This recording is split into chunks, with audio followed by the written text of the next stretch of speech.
My guest this week is Katherine Linton. Katherine is an Emmy Award-winning director and producer whose documentaries and series have aired on Netflix, CNN, MSNBC, PBS, A&E, MTV, HBO, Logo, Sundance Channel, and more. She's been producing socially relevant media for nearly 30 years, and as senior producer and host of the series In the Life, she brought gay and lesbian issues to a national public television audience as early as 1993.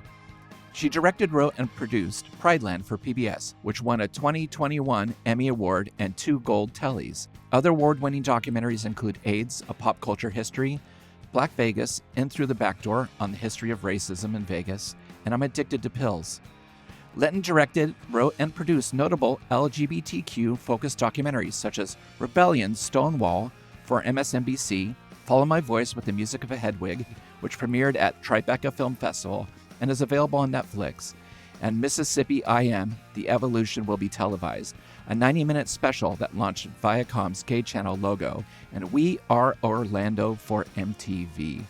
And it is my pleasure to welcome Katherine Linton to Revolutions Per Movie. Hi. Hi, Chris. Good to see you. Yeah, it's so good to see you. Well, we're going to talk about a film that you directed, an incredible documentary called Follow My Voice, The Music of Hedwig, which also, it documents the kids at the Harvey Milk School through the Hedwig Martin Institute, going through their school year. And it also follows myself, John Cameron Mitchell, and Stephen Trask making a charity album for the school with the music of Hedwig. And do you remember how it came about? Because I have one version, but I was curious to see what you thought. It was your idea. I mean, you were in my kitchen and Yes. you said, I want to do a concept album with the music of Hedwig. And I wanted the proceeds to go to a charity, to a queer, charity. And so I said, what about the Harvey Milk High School? And you said, oh, okay, I'll reach out to them. And then I think I was like, I have to, if you end up by doing this project, I have to document. Yes. And that's how it came about. I mean, it really came from your head. And then I think I suggested the place or the beneficiary, and you ran with it. Yeah, it was just kind of hanging out in a kitchen. I totally remember that. Totally, me too. It was really shocking. The school was 3 or 4 blocks from where you were living. Yep. So just to have the geographical context of just being like, oh, I can walk there and introduce myself now was kind of incredible. I was kind of late to Hedwig, and I didn't discover it till it was out on home video. I was such a skeptic of anything that was rock and roll musicals. I was just skeptical of, especially ones that seemed to be about glam rock. But I had a friend, Marianne, who just was like, you're going to love all the characters. You're going to get emotionally invested. And I saw it once, and like most people, I just was obsessed. It was so emotional and so inspiring and so unique. And the music was incredible. I was just like, what was your problem? They created something so beautiful, just putting it together in this lovely, haunting story about Hedwig going through her trials. But I didn't know anyone from the Hedwig camp. And the only reason it came about was I had seen online that a friend of a friend had been at a Christmas party where Stephen Trask was playing piano. So I got a hold of the friend and said, could you ask your friend who knows the friend who had the party if they would ask Stephen Trask, if we could talk to him about this. And they got it, and Stephen got a hold of me, and he thought it was a great idea. And then he was like, we should get John involved, and John became very involved. How did you approach the Harvey Milk School about this project? Well, I can't remember how many people you already had signed on as sort of celebrity musical talent. I know you had John and Stephen, and you were, I think you had a few people signed on. I can't remember if you reached out to them and said, would you be interested in being a beneficiary first, but I walked over there, and I think I met with the communications director at the time and said, there's this concept album being made. And I'd like the A story for the documentary to be following several students from the Harvey Milk High School. And for the documentary, the B story being filming the musicians. Yes. You know, that was as much as we knew at that time. It was like, we're gonna film, so I need to, and they were very protective of the students. So they knew me. I had also volunteered. I volunteered, taught there once, some acting classes. I had a reputation in the queer community from in the life, so I guess I was somewhat of a trusted entity. But it was really, she's like, "Do you want to start talking to different students and see where it goes?" And so I think the first person to bound it out was Angel. I said, "Hi." I was like, "Hi, I'm working on this project, and I'm curious if you'd be interested in being, interviewed and followed." Um, Ralphie, I saw dancing. Tanaja probably was in some political argument with somebody. I just started spotting the who became our main characters, and then May came out of the dark room because she was doing photography. Right. And really they became our cast. And it was really just trying to read, like, you could see in all of them that immediately that I wanted to talk to them, and they were game, which was amazing. And the school at that time was open enough that they were like, "Okay, you can come after school and do some filming." And then I started giving the kids a camera to film their own lives a little bit, and that's sort of how it started. Are you ever afraid that something's going to go to a dead end in terms of, oh, this person's maybe going to be not very honest, or it's going to be too guarded in terms of what access we're going to have to their life? Yeah, I think we had two other people in the beginning that I started to interview, and it was too difficult, or they fell out. So usually, look, I was extraordinarily lucky that the four of them just were the people that they are. You had Angel, who was, transgender, and really having to face in 2006 that journey, right? That was not an easy journey. And it was certainly not easy with her family. It was really, really a, a really difficult time. The kids who were in the Harvey Milk High School were ones that couldn't at that time, couldn't really survive in a regular high school. You know, Tanaja had basically, left her family. They were Jehovah's Witness. They weren't certainly weren't cool with her being a lesbian. She even had to get, Emancipated. yeah, and she got a lawyer Yep. to basically go against her parents and say, like, I have rights. Yeah. I can do what I want to do. Yeah. You are no longer the guardianship, is that what you would call it? It's really getting emancipation from your family. Emancipation. Okay. And she had to fight for that. A young black woman, lesbian, born and raised in Jehovah's Witness. This was not an easy fight, but she did it.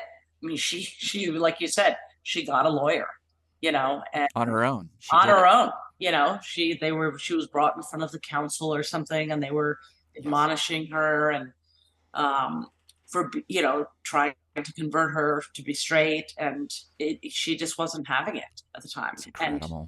so Yeah. she was and is such an incredibly strong person. They were all brave and strong.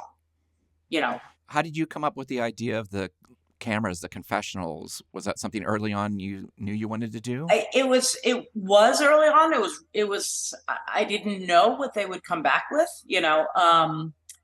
and at the time I was working with a woman, Kim Cannell, who was the lead editor, and producer of the show. And I think she and I thought that would be a good idea. I had, it's funny that there's a book, Pedagogy of the Oppressed by Paulo Freire, and he would give students he's a Brazilian author, students cameras and say, show your world. And their worlds were not what, it wasn't just their house. It was like, there Right. was, they would film rats, and say, my world is I have rats who come in and bite me when I'm sleeping, so you don't know what people are going to come film. When you say go film your life, that gave the power to them to show us, the audience, and the, what their experience is when I'm not with them, when they're with their friends, and video diaries. I mean, video diaries are, they're so invaluable.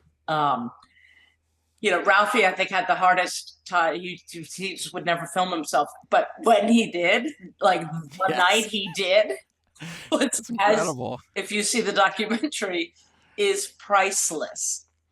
Yes. That was priceless. May was studying photography, and who knew when she walked out of the darkroom was on her way to becoming a successful model. I had no idea. I had no idea she was even working with an agency. They had identified her just sitting on the sidelines watching a gay pride parade, and somebody picked her out and said, would you want to be a model? And she's like, what? Me? You know? So, and she filmed the most, so it was like a balance. Angel had a hard time because it was really scary at home, you know? Yeah. So I actually went to Angel a couple of times, but it was amazing when they did film themselves and what they shot. And then of course there was the filming of all the musicians, which there's myriad of stories about that. It was amazing because I was in Portland, Oregon, taking a mortgage out of my house to produce this darn thing independently. And you were producing this on your own independently. And I would be calling up artists and trying to combine these collaborations. So Fred Schneider of the B-52s with Sleater Kinney, Yoko Ono with Yola Tango, Cyndi Lauper with members of REM. It was just really fun to do that. But I couldn't fly everywhere to just be at the sessions. The school would have made no money. And this was before what we're doing now. There was no way to just like zoom into it and hear it in real time. You got to hear these things that I was putting together way before I did. And I remember being like, how was Rufus Wainwright? Like, oh, it's amazing. Wait till you see it. How was, Ben Lee and Ben Queller and Ben Folds? Oh, it was great stuff. They're really charming. I loved it. The song's beautiful. And then I would just have to wait for it to show up in the mail on a DAT, and listen to it. So a lot of times you do these projects and you work with all these people, and it was so much work, and it was really hard to put together because there were publishing rights and artists on different labels and getting studio time. Everyone was so giving, but usually when this stuff happens, you kind of can't recall any of it because there was no access to it being documented. And so it was so amazing to watch this recently and just have the flood of memories come back, like what it was like to be a documentary subject and how uncomfortable I was with it too. Just remembering going to the school and it just being so amazing being around the staff and the kids there and the energy there. It's so beautiful that you captured it. And it was like a gift to, I think, John, Stephen, and myself who were working, abstractly putting this together, to have something where we were reminded, oh, yeah, it was totally worth it. Yeah, yeah. And to see the sessions, that you couldn't Yeah. be at. There's so many great ones. What was there any sessions that you filmed that didn't make it? There's Rufus Wainwright, there's Frank Black, there's the Breeders, there's the Three Bens, Mm-hmm. Polyphonic Spree, and then Yoko Ono with Yola Tango. Sleater Kinney. We didn't get Sleater Kinney. I shot them recording on like a little crappy camera. It's something I just had around the house. I was at that session. I wasn't allowed to go in and film them. They didn't want me filming them in the studio because they were recording and they wanted to be in their own headspace. But I said, can I just film you outside? And that's all we could grab, and I sent it to you. So that's my one contribution, was getting that. Yeah, it was and Jonathan Richman, of course. Jonathan Richman too. When it came to figuring out what music was going to help support the story of Angel or May, it was weaved in so beautifully, and there's these lovely little title cards too that come through that kind of say like Wicked Little Town, Origin of Love, and it just frames everything, like Angel's pain of going through her clothes in her room and being like, all my clothes have been thrown out. They just left my boy clothes, and showing it and being like, this is not me. And you hear some of like Yola Tango warming up in the background, starting Exquisite Corpse, and it's just beautiful choices. Was that hard to match, this A story and this B story? I mean, when you watch it, you can see why those songs fit those kids and their stories. I think pretty early on, because we obviously knew the music, which music fit which kid and at what time, Right. And Kim did a phenomenal job editing, and with that team, in cutting it together. But as far as sort of the lyrics and the mood, that was magic. I don't know other than like, oh, that agreed. It's like Frank Black, with Ralphie and his friends out at night, or it just kind of fell into place. Once you figured which songs fit which kids and which part of their story, then the trick was, editing it and the bites and all that. You picked, I mean, the musicians, I mean, it was funny. I remember when we went to the school and John Cameron Mitchell was like, I bet these kids don't know any of these artists, right? They're not their generation, right? But the music fit their lives. It was written about a trans woman, right? Hedwig, right? Going through this like sometimes amazing uplifting journey, and sometimes painful, and that so it fit these queer kids. It just fit the queer kids. It just did, they're in their lives. Angel even says at one point, unfortunately, I have the one part I don't need. Right. And it's just like, oh my God, like that is part of Hedwig's story. 100%.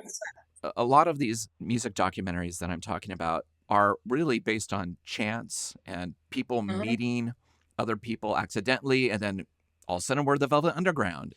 And it's so interesting that documentaries are often like that too. You just chose 4 people that were fascinating subjects. We're all completely different, but we're all in need of the school and getting a safe place to be themselves, getting an education, and starting them on their adult journey. Yes.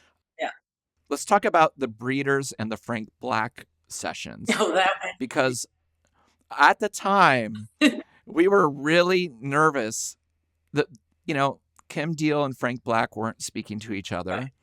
And I think we were a little nervous that they were going to be on the same album together. Right. That story, that's what I secretly, nobody will ever give me credit for bringing the Pixies back together, but John Cameron Mitchell will. He will. He will? He says it. Yeah. Yes. Because of my gossip. Yes. So gossip. Because you had said, just really, let's try to make sure that they don't know that they're on the same album, right? It's like they've had a falling out. And I, of course, had no history with the music world. I was like, okay. So I understand that, just don't mention to one or the other that they're on the same album. And so we'd filmed Frank Black first. And he had told me he's going through some marital problems. We'd sat and chatted for a while. And then when I went to film The Breeders, Kim and Kelly, that story was phenomenal. I don't know if you remember, I called them. I said, okay, what time are you showing up at the session tomorrow? I'm in Chicago. And Kim was like, Katherine, the session is next week. I was like, no, it's tomorrow. I promise. We've got the studio. She's like, Kelly, Katherine's on crack. She thinks the session is tomorrow. I said, I promise you the session is tomorrow. I flew to Chicago. I'm here. And then she's like, let us call you back. So they call her, they call the studio. They're like, oh, she calls me back. She goes, oh my God. She's like, it is tomorrow. God damn, we're just gonna have to throw our shit in the car and just drive overnight. So they were, I think, in Ohio. I forget where they were driving. Yeah, I think they're in Ohio, and it was at Steve Albini's studio in Chicago. Yeah, so they literally drove overnight with their guitars. They pile out of the car at, can't remember what time, like 11 in the morning, with those like airplane, that they give you to, the blinders that like pushed up on their foreheads. I'm like, can I help you get your gear? They looked like they hadn't slept. Then they both passed out for most of the day. And I'm there. All I had was like a copy of The Onion. Like at the time, I didn't have a smartphone. So, I was like waiting for hours and hours. They finally come and they record that beautiful version of Wicked Little Town, right? Unbelievable. That's incredible. And like both like laughing and smoking and like doing their, and recording this thing. Their twin shtick. Yes. And then I said, we have to do an interview. So they're on rolling chairs, if you see in the film. And at one point, Kim rolls up to me, and I kept saying, you guys can't roll up to me because I've got you framed. Kim was rolling up. She said, I heard a rumor that Frank Black is on this album. And I was like, oh no. Chris said, don't say anything. I said, well, she goes, I heard a rumor. Katherine knows something. Katherine knows something. And I said, and then I thought, well, I can't lie to her because she's going to hear the album, right? So I said, yeah, totally. He is on the album. And she rolls her chair back, and then the two of them look at each other. They said, huh, Frank is on the album. I wonder if Katherine knows more. Wheels her chair back up, and she said, where did you record him? And I said, Brooklyn. I think it was in Brooklyn. And she said, why was he in Brooklyn? Was his wife with him? And I said, and then I'm like, oh my God. Now I don't know what to say. I said, no, I think he was staying with his brother. She said that she wheels back. She goes, told you Katherine knows something. Yep. And Kelly's like, I think Katherine does know something. She knows something. They wheeled back up. She says, why wasn't he with his wife? I said, I think they're having some problems, some marital problems. I said, I shouldn't be telling you this. It's like I'm spreading his business. Yes. And then she rolls back. She goes, I think it's time for me to call Frank Black. And apparently did. Apparently she called him. And that was the beginning of them talking again. Yes. For a short period of time, Kim Deal was back with the Pixies. But yeah, that was you just telling me this stuff while I was in Portland was just helped me put this together and get the fire up because I felt very isolated while this was going on. The school's in New York. The stories are in New York. The energy is in New York with the kids. Everything else is being recorded in Texas, Chicago, New York. And I'm in Portland just dealing with managers and publishers and all kind of the dry stuff. And sometimes getting your heart broken, because people are, they're invested and then, like the Flaming Lips are in and then like, no, they're not. But I remember at one point, Jonathan Richman was going to be in Portland performing at the Crystal Ballroom. And the direction was, we're going to follow you meeting Jonathan Richman for the first time. I mean, I talked to him on the phone. Yeah. But as you see in the film, I don't know really what to do with myself. My energy's really low. I'm like, and then, we got Jonathan Richman involved, which is not really my gear, but I think I didn't know what the energy of the film was going to be. I'd never been documented like that or interviewed, and I was slightly uncomfortable. So I remember asking the camera person, Joel. yeah, I was like, can I just go up and say hi to Jonathan first? Introduce myself, be like, hey, and then maybe the camera walks up to us already in conversation. And they're like, no, No, not how it works, Chris.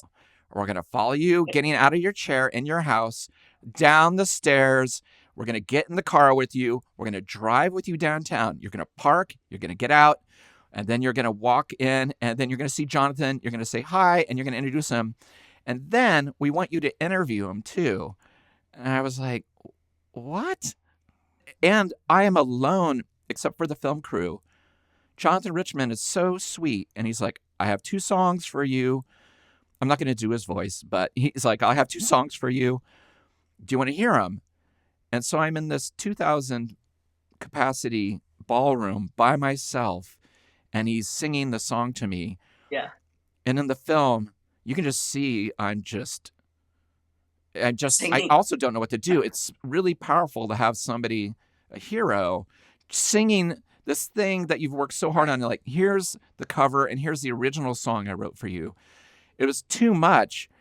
And all I could do was watch him. And then the camera's on the side of me. I can feel it.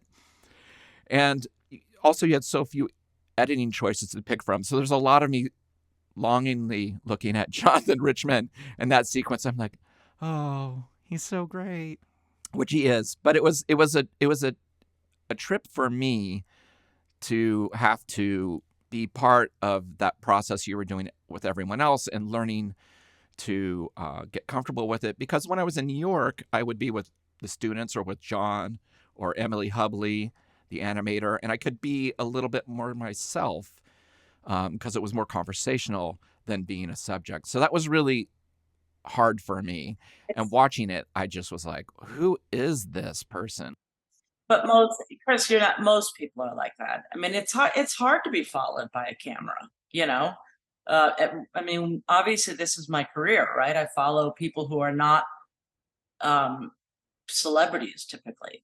They're people who are doing their job or doing what they're doing or fighting for what fight they're fighting. And, right. And that's why I always tell people, watch it, just watch it first and get over your first reaction to yourself, and then watch it a few times so you can see the actual film. Right. Because the first time people see themselves on camera, it's like, why was I acting like that? It's why did I say that? Why did I do that? And the fact of the matter is you put together not only stellar performers and talent, and you, John and Stephen, but they all really wanted to do it. They really wanted to do a film that was going to benefit these queer kids. It's like Polyphonic Spree, that line, we're doing a song about a drag queen. It's like they all just, in the 3 Bens, they were hysterical, in their interviews. I mean, like it was such a from the heart from all participants. You got Yoko Ono. I know. Let's talk about Yoko Ono. Record another person's song, right? Remember, she don't ever record other people's music. No, it's in the film. It was the one session that I went to. I just knew I would regret it. I was like, you owe yourself, pay for one flight out of your pocket, go there, be part of this thing. Yeah, it was so funny. John, Cameron Mitchell, and myself were there waiting, and we were nervous. We were really nervous because Yola Tango were there setting up and had recorded their basic tracks. But we're waiting for Yoko and her handlers, and she just comes in with all this energy, throws down her coat, and was like, all right, do you want some footage of me dancing over here? What do you want me to do? Like, she just was ready to go. And then while things were kind of getting set up, she just slowed down, and she would hold onto your arm while she would talk to you and just look you right in the eyes. And she said, this is the first cover version I've ever done. And I was like, really? And she's like, yeah, I've only, besides singing, with the Beatles in the studio, I've never done somebody else's song. And I was like, holy shit, thank you. That's amazing. Then she asked where Stephen Trask was, the composer. And Stephen was a really big Yoko Ono fan. and was really upset he couldn't go to the session because he was working on another movie score and couldn't get out of the work. So I told her that, and she's like, "Oh, that's disappointing." She's like, "Can I call him?" And I said, "Sure." So I dialed up Steven's number and handed her the phone, and she went outside and talked to him for 20, 25 minutes, a long time.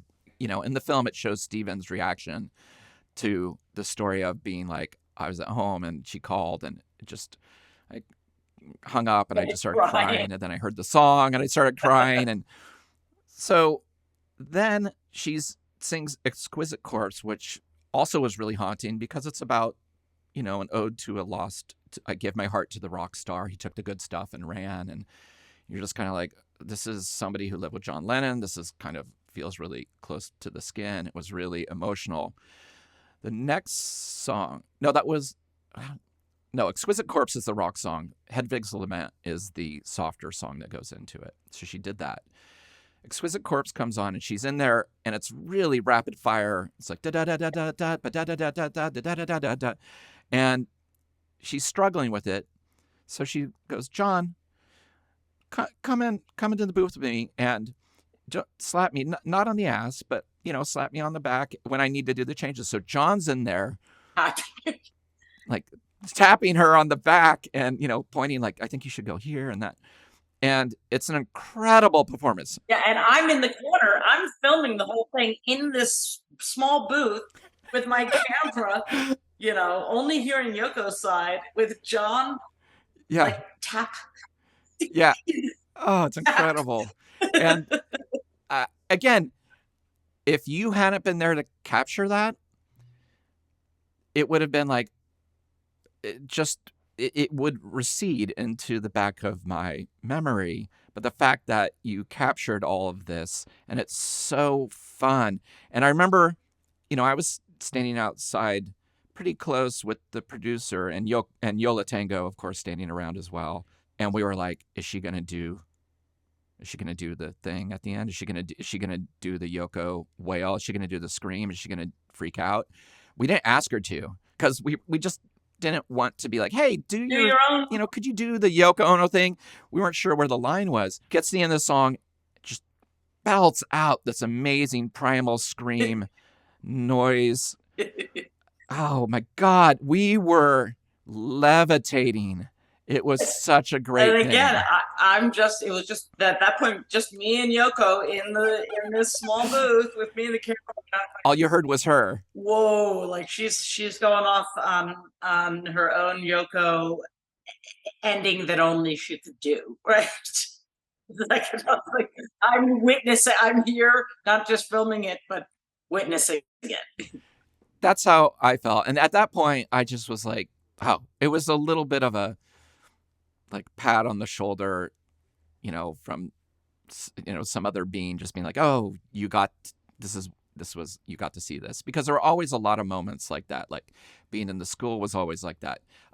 Being at the Tribeca Film Festival and the question and answer was also a very special thing. But it was really nice to actually be part of that. And I remember she came out and we talked a little longer and John was like, I think she's going to ask us to the Dakota. I think we're friends now. And I was like, no, she's gone. She's put on her cool coat. She's in the car. She's gone. The amount of people who really, no one half-assed this project in terms of performance. No. Rufus Wainwright was another one you got to be part of. Do you have any stories about that? Yeah, these were difficult. These were difficult. They're difficult songs to sing. When I picked people, that was the challenge. I was like, who is going to do Origin of Love? This 6-minute, really vocally strenuous, beautiful song. It can't just be anyone. Oh, who's going to do Wig in a Box? It's so orchestral and there's horns and strings, and who could do that? What band could do that? Sometimes I ran towards the light. I was like, it's Rufus Wainwright. That's the only person who can do Origin of Love. And I'm not going to take no for an answer. And then there were other things like, Jonathan Richman or Spoon or Stephen Colbert, where I could be a little bit more playful and be like, just, would you be interested in doing this song? I love your music. Interpret it however you want. Yeah, and he would say, again, it's a cigarette. He's like sitting, he's like singing, and then he's like, one. Am I even getting close?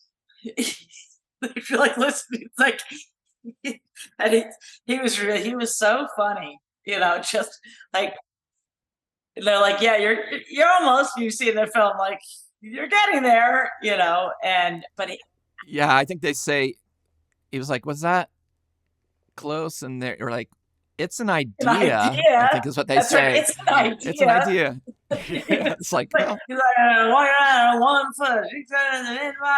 Whoa. it's hard though. I can't even It's imagine. really, really hard. They're all. I mean, Yoko. So they're really very hard to sing and. So his, but just to hear Rufus, to Oh be my God. there live, to hear him, to be able to film him singing, I just, not only did I just adore him, I put him in a film afterwards. This Out 100 Yes. thing, I just love him, but his voice is just, Yeah. it's beyond, so beautiful. And to hear that recording come together, and what was amazing on our side was how the songs were then put down, edited, the track, and like all of it, and you just hear it one time through. For us, it was like, wow.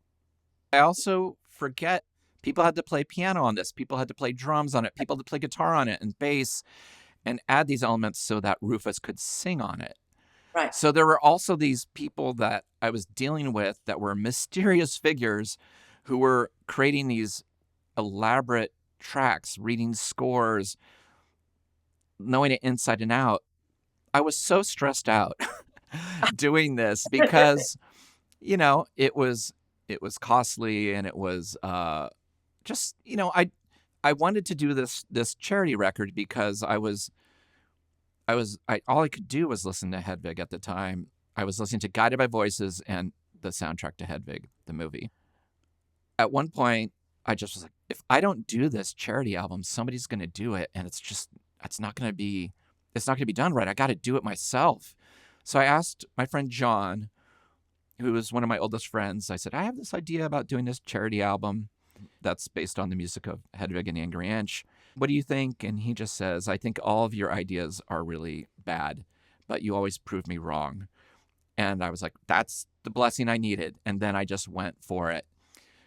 But having, these things come in the mail from Rufus Wainwright, his production team, and putting it on and hearing it unfold always shook me to my core. It was one of the most powerful things I've ever been involved in.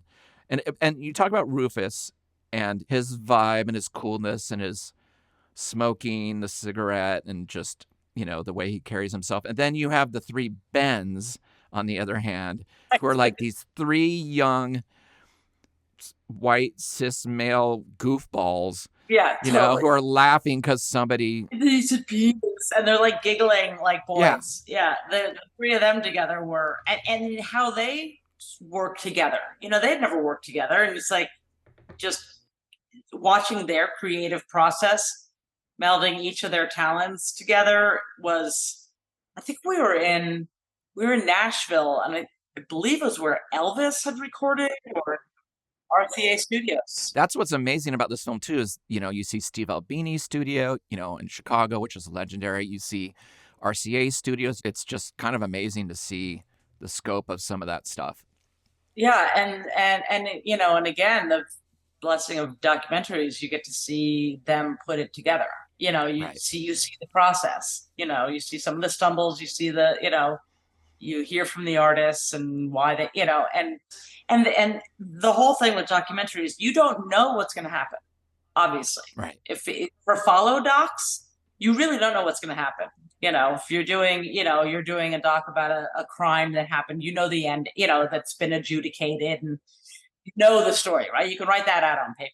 But something like this, you're not writing out on paper. We had no idea what May was going to come back with her, video diaries. Yes. You had no idea what they were going to say, what they were going to show.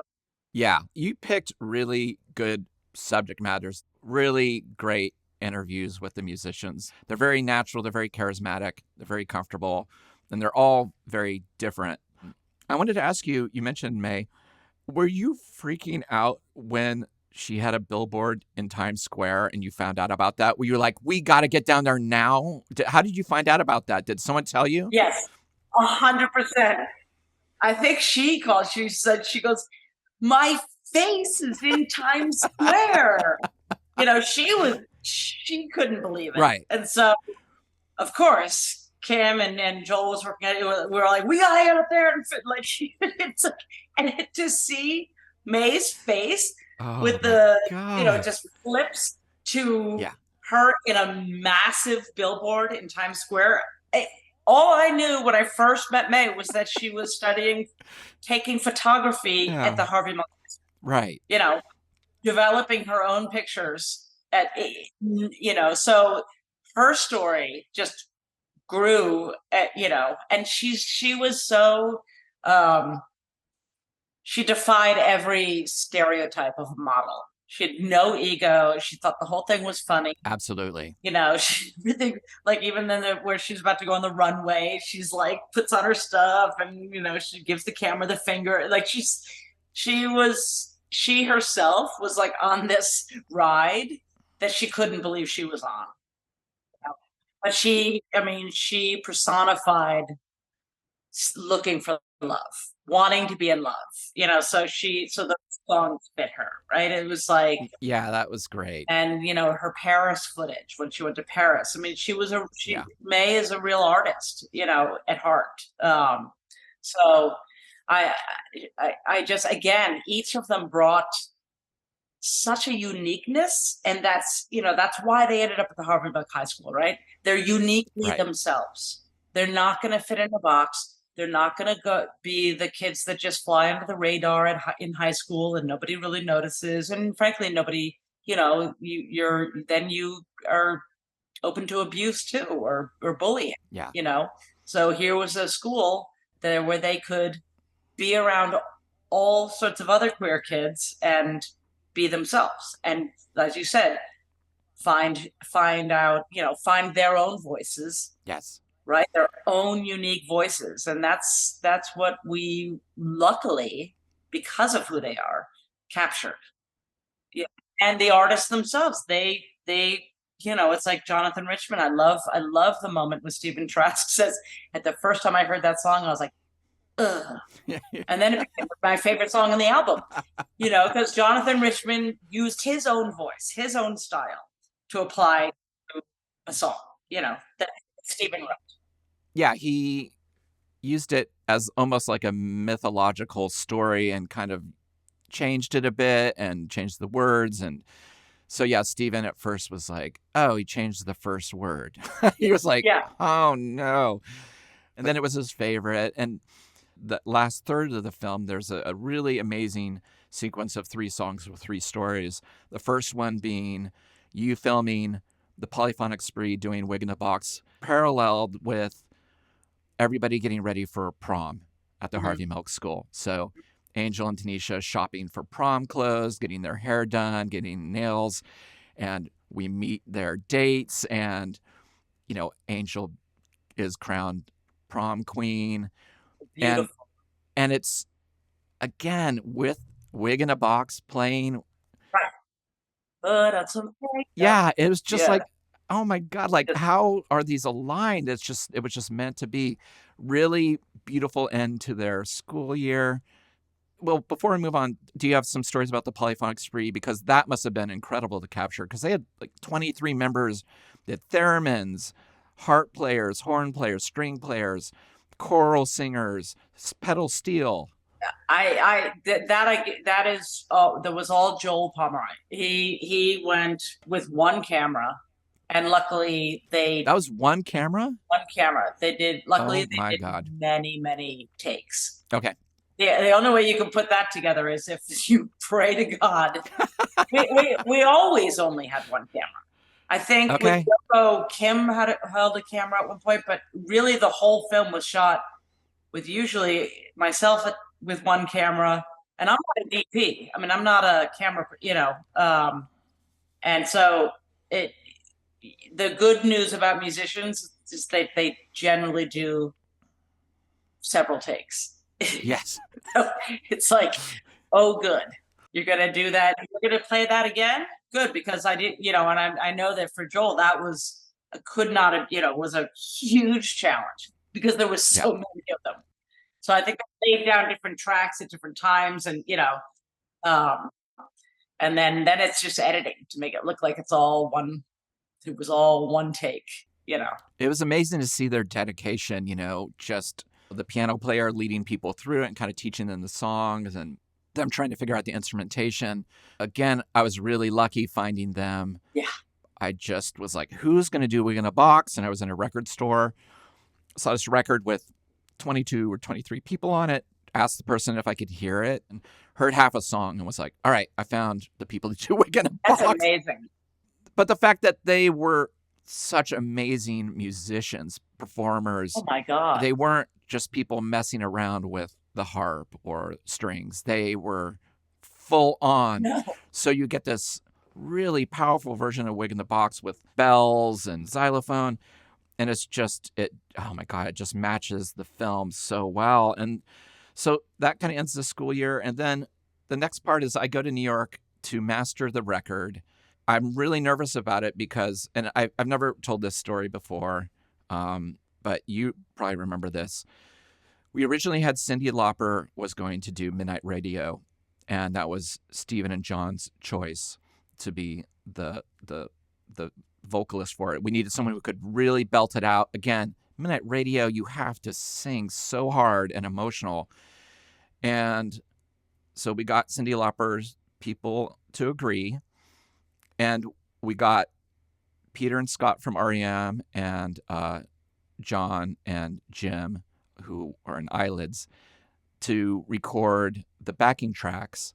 And we sent it to her, but time was running out. I had a place in New York, I can't remember what they were called, but it was a place where like Lou Reed and David Bowie mastered their records, and they donated time. They're like, we have a date here for you to come sequence the record and we'll match everything.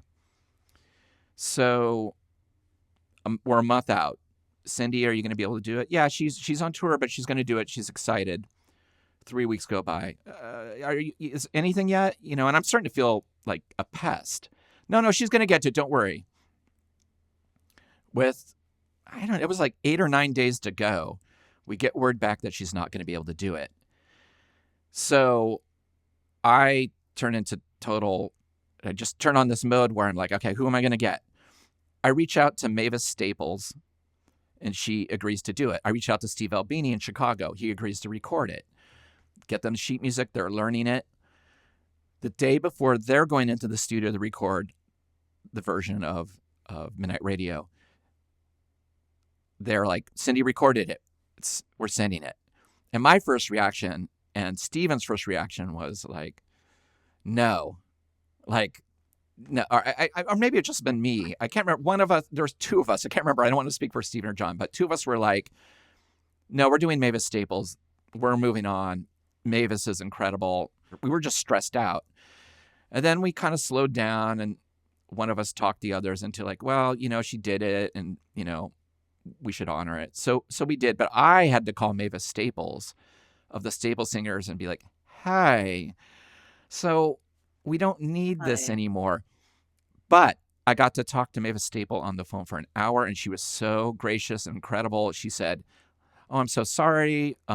It's a beautiful song. Listen, if you need anything, if there's a benefit for the school or performance, let me know. I'll come out. I'll do it.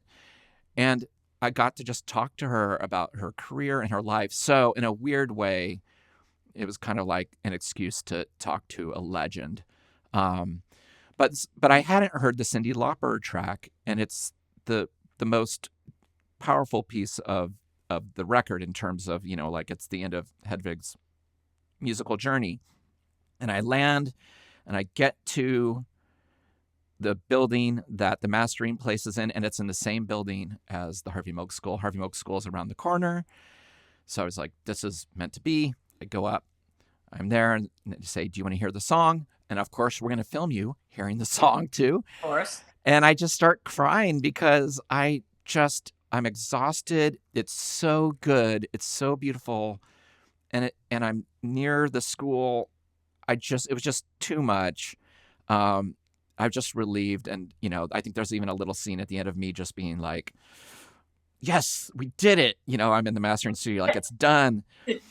And then the next sequence is Stephen Colbert with Spoon doing Tear Me Down as they're putting up barricades for the first day of school for the following year. Was that something they'd always had to do, or was that a new circumstance? It was a new circumstance because the school had always flown under the radar a little bit, and the DOE, I believe, I hope I'm not wrong with this, but it was Fred Phelps's people. Fred Phelps, the famous, Yeah. God Hates Fags team, was coming to town to protest the opening of this, the first day of this queer school, so once Fred Phelps is coming to town, barricades have to go up, right? It's, they have such hateful signs. And word spread that was happening. So then we didn't know who was going to show up. We didn't know who was going to be, what was going to happen.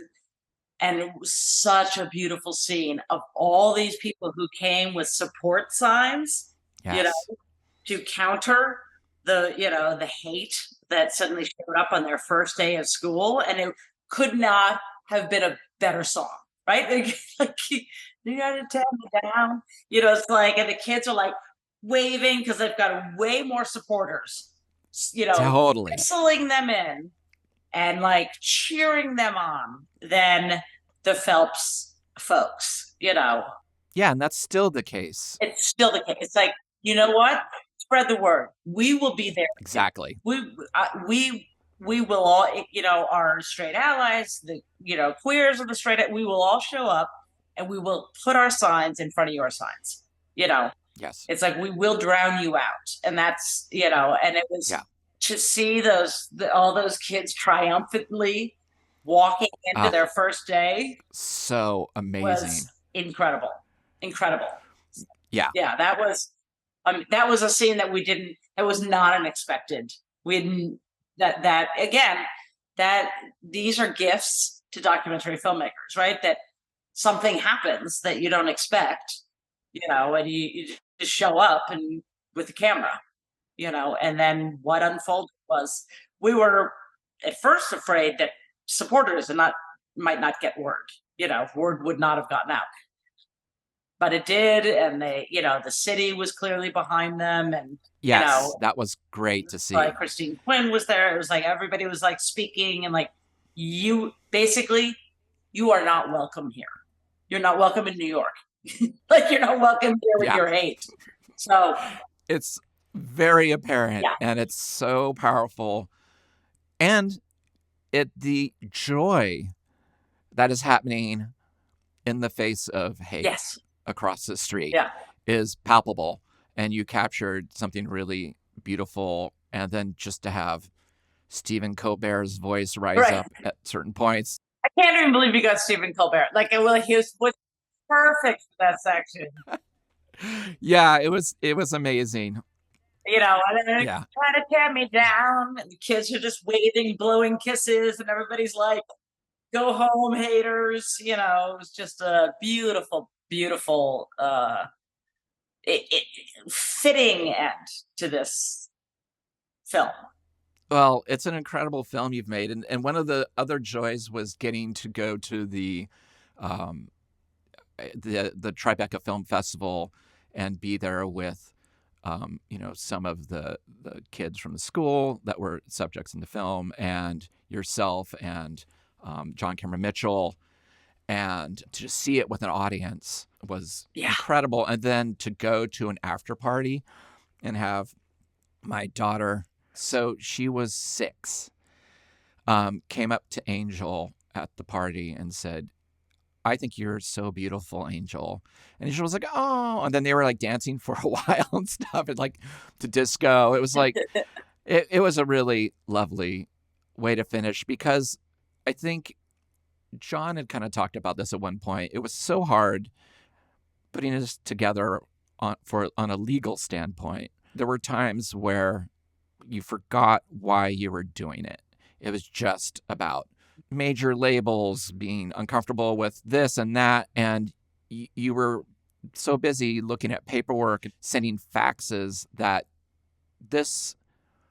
what you were able to share with us as it came in and the stories really helped keep it real and gave us the sense of purpose again, because it was really easy to forget that. And so I think this film is very timely still. Yeah. I know that there's only a smattering of schools like this throughout the United States, and the fact, I think somebody says in the film, the fact that a school like this exists is, shows the failure of our system. Right. That's the reason this school exists, is because we've failed. Yeah.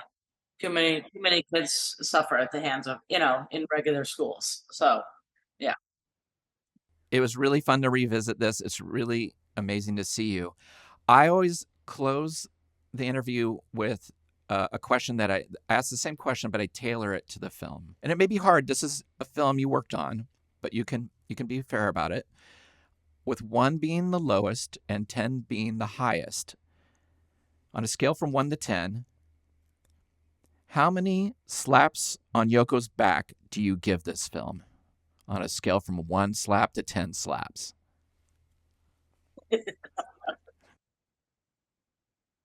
I give it 10 slaps. That's the right answer. And the reason I do, it's my favorite film.